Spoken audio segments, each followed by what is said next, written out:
నమస్కారం సార్. నమస్తే, కూర్చోండి. సార్, ఈ అకౌంట్ డీటెయిల్స్ కావాలి. ఒక్క నిమిషం సార్.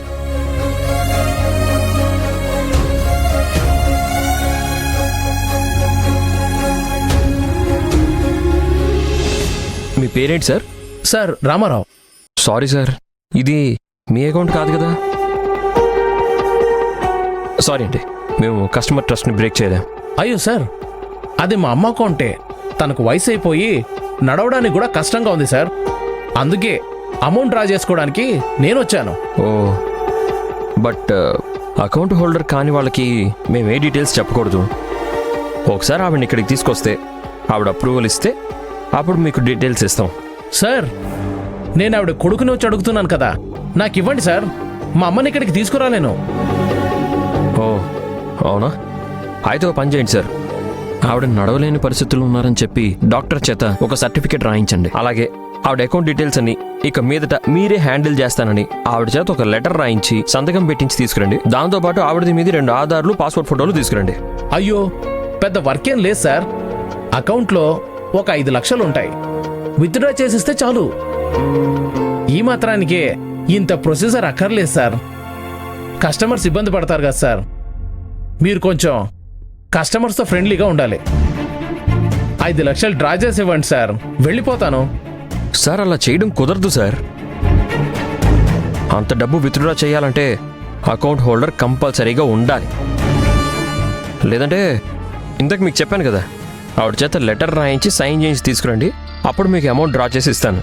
సార్, మీరు ఫ్రీగా ఏమి ఇవ్వకండి సార్. ఓ 10,000 మీ అకౌంట్లో ట్రాన్స్ఫర్ చేసుకోండి, పర్లేదు. మా అమ్మకి అసలే చేదస్తాం సార్. అడిగితే డబ్బులు ఇవ్వదు, సంతకం చేయమంటే కుదరదని చెప్తోంది. అందుకే ఆవిడని తీసుకురాకుండా నేనే వచ్చాను. నేను ఆవిడ కొడుకునే కాబట్టి నాకు డ్రా చేసి ఇవ్వండి సార్. కాటికి కాల్చాపిన వయసులో అంత డబ్బుతో అవసరం ఉంటుంది సార్. నాకైతే భార్య, పిల్లలు అందరూ ఉన్నారు కాబట్టి ఎంత డబ్బైనా తక్కువ అనిపిస్తుంది.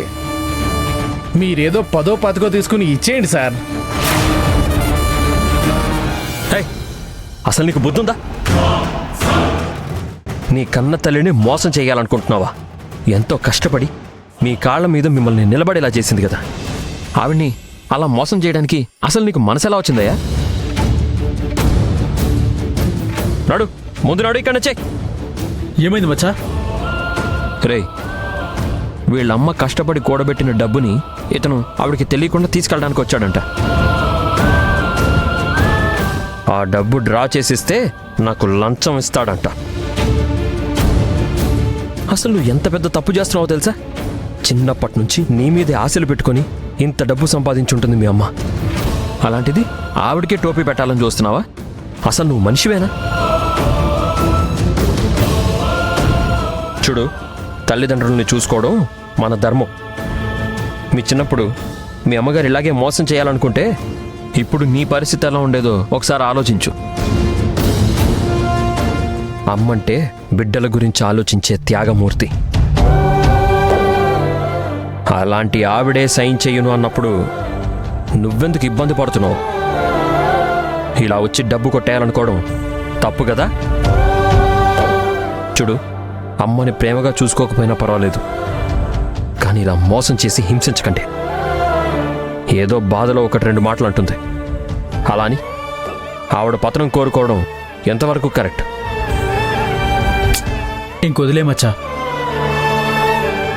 ఇక మీరు బయలుదేరండి. కస్టమర్ సైన్ లేకుండా డబ్బు ఇవ్వడం కుదరదు.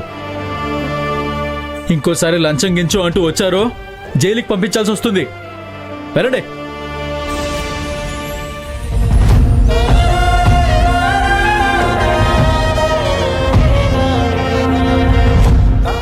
అమ్మ గురించి ఎంత గొప్పగా మాట్లాడే కొడుకుని అర్థం చేసుకోలేని పరిస్థితిలో ఉంది ఆ తల్లి.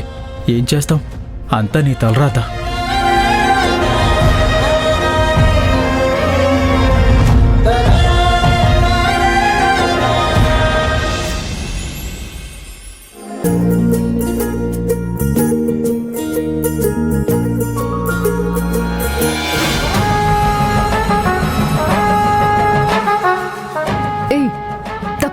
నేను వెళ్ళాలి. ఎక్కడికి వెళ్తారు సూపర్వైజర్ మేడం? ఓ సారీ మేనేజర్ మేడం. ఇప్పుడు మీ పొజిషన్ మారిపోయింది కదా, మీరేం చేసినా అడిగేవారే లేరు.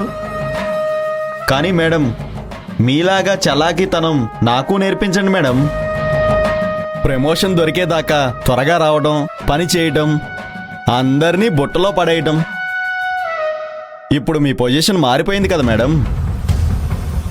ఆఖరికి మధ్యాహ్నమైనా ఆఫీస్ ఓపెన్ ఉంటుందని తెలుసుకున్నందుకు సంతోషం. ఇది మీ అసలు రంగు ఖచ్చితంగా బయటపడుతుంది మేడం.